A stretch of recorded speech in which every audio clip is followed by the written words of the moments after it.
Good morning class, I am Durgesh Mishra and let's start our class for class 9th. Today we are going to talk about chapter 1 of class 9. We will do the introduction to the chapter. So the first chapter of class 9 is term cells. Today we are going to talk about the introduction of this chapter. We'll talk about the definition, cell shape, size and its function. Friends, in this chapter we will be talking about different types of cells. We will talk about the discovery of cell. We will talk about cell organelles. We'll talk about functions of cell organelles, location of cell organelles, etc. We will also talk about microscope. But for today, we are going to talk about cells. So let's start. First, I am going to talk about the definition of cells. Before starting any chapter or any topic, we should first understand the definition. What does the definition for cell says? Cell is the basic structural and functional unit of something called life. Cell is the basic structural and functional unit of life. So, first of all, here the three terms arise. What do we mean by structural? What do we understand by functional? And what do we understand by life? So let us first discuss what is life.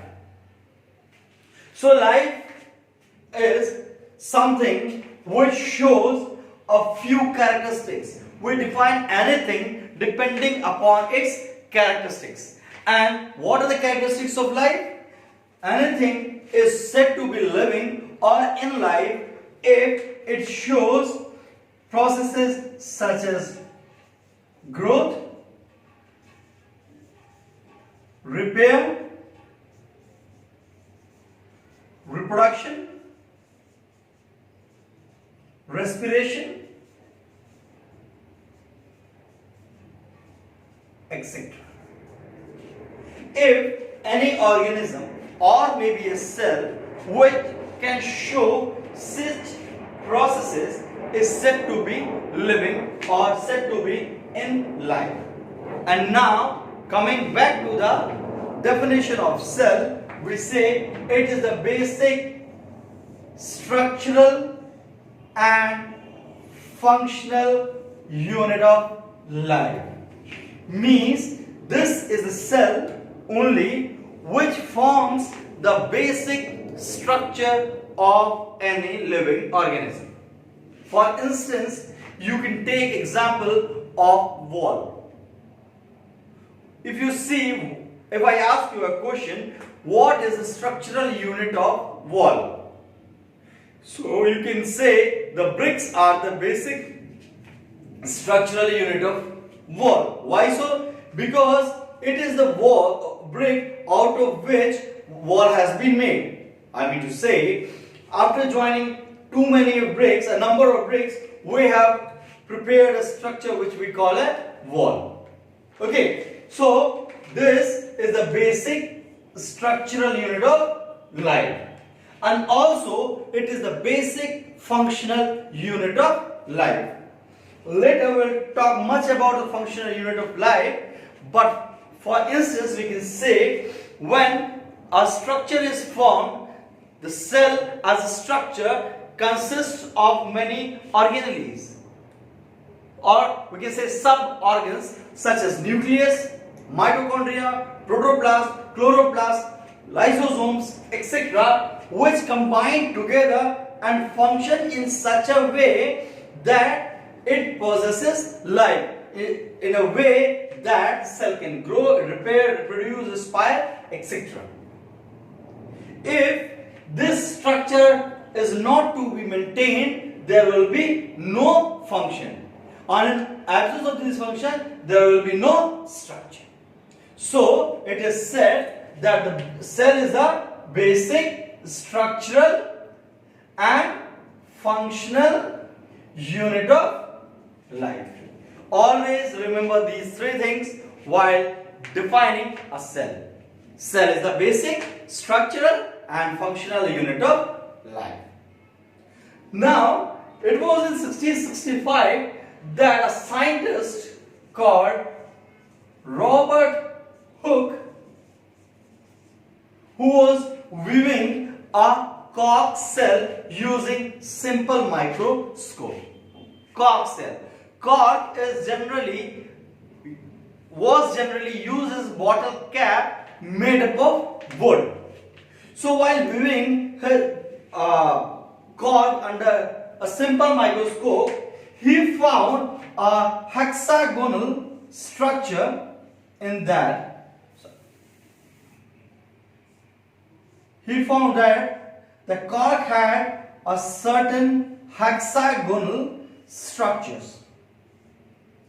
This type of structures he saw in the cork cell, which later he called them as cells. Cells basically in older literature was a term used to denote small rooms. So since these look like small rooms, Robert Hooke called them a cell, and hence Robert Hooke is also known as father of cell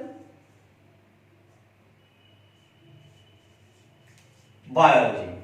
He is also known as father of cell biology, and the study of cell biology, study of cells is known as cytology. Okay, so we have come across a few things such as who discovered the first cell? Robert Hooke. Who is known as father of cell biology? Robert Hooke. And the study of cells is known as cytology. In this subject, cytology, we discuss about types of cell, we discuss the function of cell, we discuss many more things such as metabolic processes taking inside the cell, chemical reactions taking place inside the cell, etc. Okay, so if the question is who discovered first cell, it was Robert Hooke. But he discovered this cell in a cork. This means he discovered a dead cell. So after few years, it was Anton von Leeuwenhoek who discovered first living cell.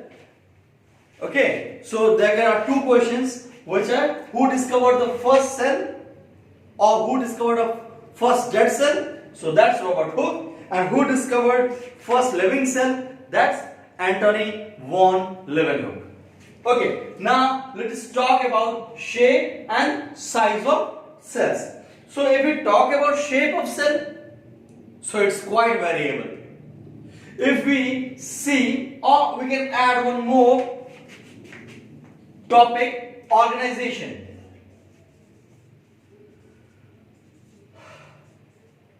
Of cell. So if we talk about shape, generally we draw a plant or animal cell.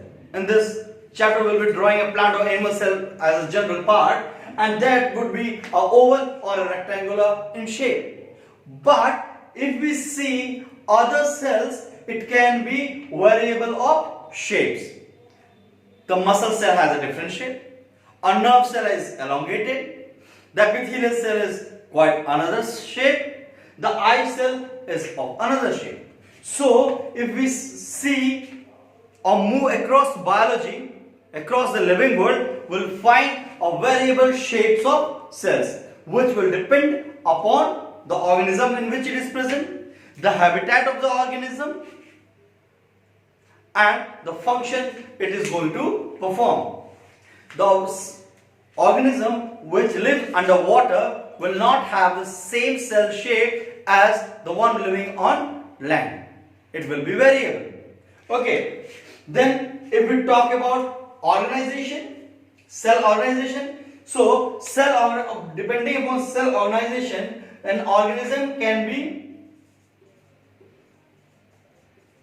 unicellular or multicellular. For example, if we see unicellular, it's amoeba, and multicellular, a lot many examples such as humans, a cow, a goat, a buffalo, a deer, rabbit.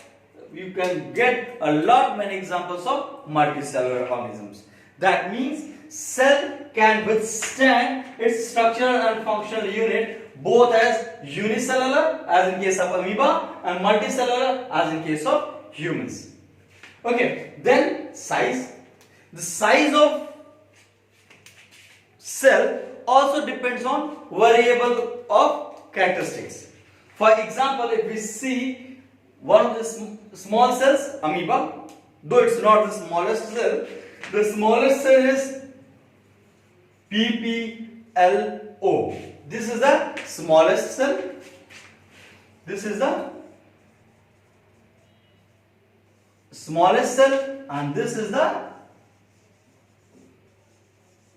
largest cell. The ostrich egg, that is the largest cell. Even if you see the hen's egg which you eat is also a cell, though it's not the largest one because ostrich egg is the largest one. Then we talk about the functions of cell. There are many functions of the cells depending upon the organism, the habitat, etc.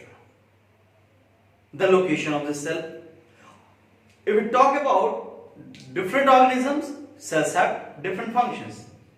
But if we talk about one organism, suppose human, we have different types of cells. We have a muscle cell, we have blood cell, we have retina cells, we have bone cells, etc. All of them have different functions. Nerve cell, suppose the retina cell captures light, the bone cells maintain strength, the skin cells forms the outer covering, the blood cell acts as connective tissue, it transports material. So you see there are different types of functions of different cells, and that's why I say the function is variable, the size is variable, the shape is variable. Okay, so this is all for today's class. In the next class, we'll talk about cell theory, which is going to be an important topic. Okay, thank you.